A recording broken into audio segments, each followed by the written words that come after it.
এই মুহূর্তে শেরেবাংলা নগরে জাতীয় অর্থোপেডিক হাসপাতাল এবং পুনর্বাসন প্রতিষ্ঠান নিটোরের সামনে আছেন সহকর্মী হাসিবুল করিম বিজয়। সরাসরি যাচ্ছি তার কাছে।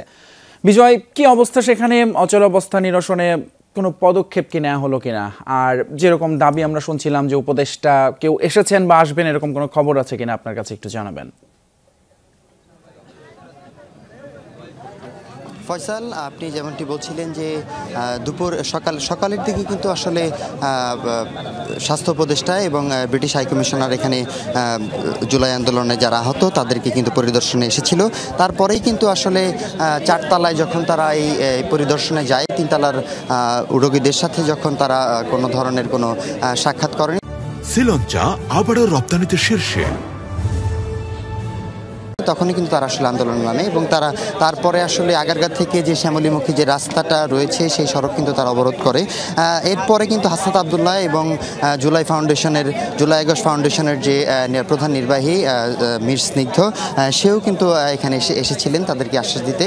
এরপরে তারা সাফ জানিয়ে দিয়েছেন যে তারা উপদেষ্টাদের কাছে আসলে তারা তাদের দাবি জানাতে চায় এবং রাত 10টার মধ্যে যদি স্বাস্থ্য উপদেষ্টা, তথ্য উপদেষ্টা, যুব উপদেষ্টা এবং সমাজ কল্যাণ উপদেষ্টা উপস্থিত না হন, তাহলে কিন্তু তারা আসলে রাস্তায় অবস্থান করবেন এবং যতক্ষণ পর্যন্ত না উপদেষ্টারা আসবে ততক্ষণ পর্যন্ত তারা রাস্তায় অবস্থান করবে বলে জানিয়েছেন আমাদেরকে।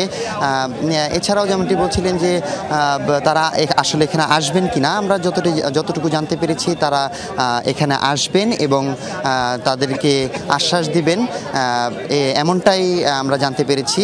হাসনাত আবদুল্লাহ এমনটাই বলেছেন, উপদেষ্টারা কিন্তু আসলে এখানে আসবেন এবং মূলত আসলে কয়জন উপদেষ্টা আসবে সেটা কিন্তু আমরা এখনো জানতে পারিনি, তবে কেউ আসবেন বলে জানিয়েছেন। কিন্তু 10টা কিন্তু বেজে গেছে, কিন্তু এখন পর্যন্ত কোনো উপদেষ্টা আসেনি।